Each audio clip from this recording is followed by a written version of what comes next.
saludos a la licenciada Desiree, que ya nos acompaña, por supuesto a la audiencia del programa Francamente Hablando y a la dirección de la emisora Rumba Rada.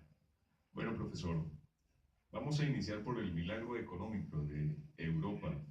Si nos puede recordar cuál fue el milagro que hubo hace, diría yo, más de 70 años, y si ese milagro económico que hubo en Europa luego de la Segunda Guerra Mundial pudiera repetirse en Latinoamérica, en el caso venezolano, y nosotros ver la luz al final del túnel, tener una esperanza de cómo salir de esta situación tan apremiante que tenemos en este momento. Ok, recordemos que culminada la Segunda Guerra Mundial, a partir del año 1945 se instaura un nuevo orden internacional.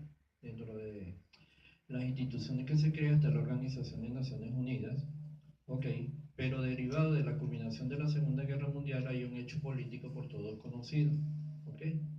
Tenemos dos sistemas políticos que se instauran, el sistema político democrático, el liberal, ¿okay? A raíz pues, de la intervención que hicieron los aliados en Europa, que finalmente son quienes ganan la Segunda Guerra Mundial, y está el sistema socialista que en aquel momento liderizaba la extinta Unión de Repúblicas Socialistas y Soviéticas, que parte de eso hoy en día es Rusia.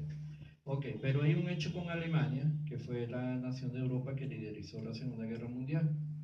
Alemania es dividida por parte de los rusos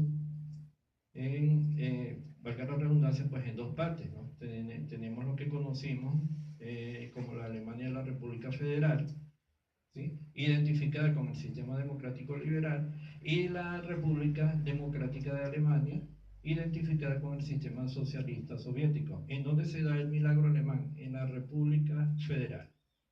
¿Ok? Todo un conjunto de políticas económicas enmarcadas dentro del sistema de la democracia liberal, del sistema económico liberal, del sistema económico capitalista, que permiten desmontar todo el sistema socialista que instauró Hitler. Recordemos que la tesis de Hitler fue el nacionalsocialismo, una variante del socialismo que estaba aplicando Rusia. Ese conjunto de políticas permitió lo que tenemos hoy en día, de que Alemania se convirtiera en un país de primer mundo y sobre todo en el orden económico internacional. De hecho, es el país que lidera Europa hoy en día. Ok, que en Venezuela ocurra un milagro de ese tipo en este momento, pues simplemente es bastante difícil, ¿sí? Recordemos que nuestra economía está caracterizada por la pérdida al comienzo de este año de cerca de la mitad de su Producto Interno Bruto, de la capacidad que tiene la economía de generar bienes y servicios para que los distintos venezolanos que vivimos dentro del territorio nacional puedan satisfacer sus distintas necesidades. ¿Producto de qué? Producto de todo un conjunto de políticas económicas donde recordemos que estuvo el cierre de empresas, las expropiaciones, sobre todo que hicieron un gran daño, ¿verdad? Y sobre todo este manejo tan irresponsable que se hizo de los ingresos petroleros. Si los niveles de corrupción que nosotros estamos viendo y observando hoy día en el país, pues simplemente son dantescos. Todo este conjunto de medidas hace que mucho más de la mitad del aparato productivo nacional venezolano hoy en día esté cerrado. Y la capacidad que tiene ese aparato productivo de ofrecer bienes y servicios para satisfacer las necesidades de los venezolanos, pues cada día es menor. De ahí que tenemos este fenómeno que primero comenzó con una inflación y hoy en día tenemos una hiperinflación y estamos caminando a lo que los economistas llamamos la estanflación. ¿Qué es la estanflación? Super altos niveles de inflación, hiperinflación, con altos niveles de desempleo. Es lógico esperar niveles de desempleo cuando una gran parte de las empresas económicas del país pues simplemente están cerrando. Entonces, pensar hoy en día que se va a dar un milagro económico en la Venezuela actual, no, pues simplemente es imposible. Tendríamos primero que tener un cambio político dentro del marco legal, dentro del marco de la Constitución, establecer todo un conjunto de medidas, tal cual como muy responsablemente lo está indicando la gente del Frente Amplio, ¿no? A través de un acuerdo un acuerdo plan país, donde ellos pautan un plan de emergencia, sobre todo para satisfacer dos necesidades principales que tiene la población hoy en día, en términos de salud y en términos de alimentación. Ese plan país fue presentado ya esta semana en la OEA por Gustavo Tarre. ¿Qué planteó Gustavo Tarre ante la Organización de Estados Americanos? Eso es correcto. El plan establece todo un conjunto de medidas, ¿no? Que están dirigidas a varios sectores: sector salud, sector alimentación, por supuesto, sector seguridad. Desmontar todo este conjunto de leyes que le ha permitido que el Estado intervenga plenamente en la economía, y en cuanta acción pueda tener la sociedad privada, el Estado, el gobierno, este régimen que tenemos, ha asumido el rol de intervención.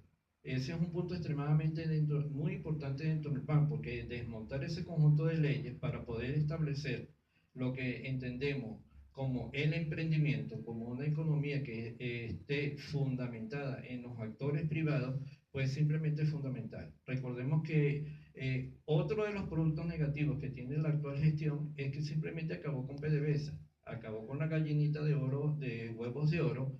Hoy simplemente estamos produciendo mucho menos de 700.000 barriles diarios de petróleo. Luego de estar produciendo 3 millones de barriles diarios de petróleo, nuestros ingresos petroleros se han desplomado. Y entonces, ¿qué tenemos? Tenemos un Estado en este momento que simplemente es pobre, tenemos un gobierno que tiene escasos recursos financieros, y ante esa realidad que tenemos, ¿verdad?, en un gobierno de transición, pues hay que apelar entonces al sector privado.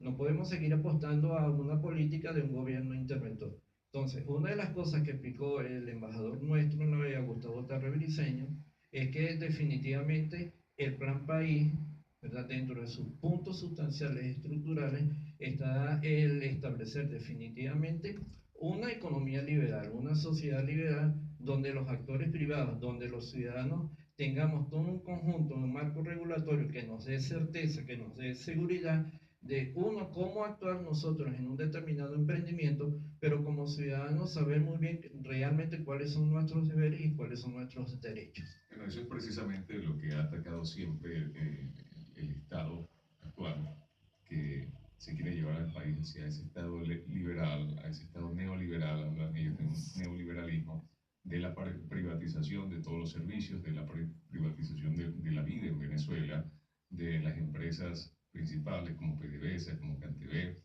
Eso lo teníamos nosotros hace 20, 30 años y mucha gente no estuvo de acuerdo, señaló eso, y eso fue lo que condujo a que en el año 99 se dieron los cambios políticos en Venezuela. ¿Pudiera Venezuela volver a como estábamos hace 20 años atrás? Es que recordemos que parte de la política comunicacional de este régimen es satanizar, perdón. ¿Ok? Se sataniza mucho las privatizaciones, pero pongamos nosotros un ejemplo: los servicios públicos durante el siglo XX. En una buena parte los servicios públicos funcionaban. Nosotros no tuvimos apagones de luz de los que hemos tenido de este tipo, de esta naturaleza durante el siglo XX, como lo que hemos tenido en los actuales momentos. El servicio de Internet que al menos disfrutamos en la última década del siglo XX, en el marco de los gobiernos de lo que mal llamamos la Cuarta República, el servicio de Internet funcionaba. Los servicios públicos locales, llámese aseo urbano, llámese servicio de agua, con una que otra problemática, pero en términos generales funcionaban. ¿Ok? Entonces, son cuestiones a las cuales pues hay que tener presente, ¿verdad? En todo el tiempo estar pendiente realmente de quién fue eficiente, de quién fue eficaz en una determinada escala. ¿Ok? Está más que comprobado a nivel mundial, ¿sí?, que las empresas públicas, que las empresas del Estado no son eficientes. Son prácticamente derrochadores de recursos, y al final caen en lo que lamentablemente pues siempre llegan, ¿no?, en fuertes actividades de corrupción, en la pérdida de presupuestos públicos, entre otras cosas. Entonces, de una u otra forma, yo creo que nosotros tenemos que seguir apostando al Estado liberal, a la democracia liberal, no dejarnos satanizar con ese discurso, ¿ok?, sino simplemente tener presente de que tenemos, sobre todo hoy en día, con esta escasez de recursos tan fuertes que tenemos, pues los pocos recursos que logremos obtener, porque básicamente tenemos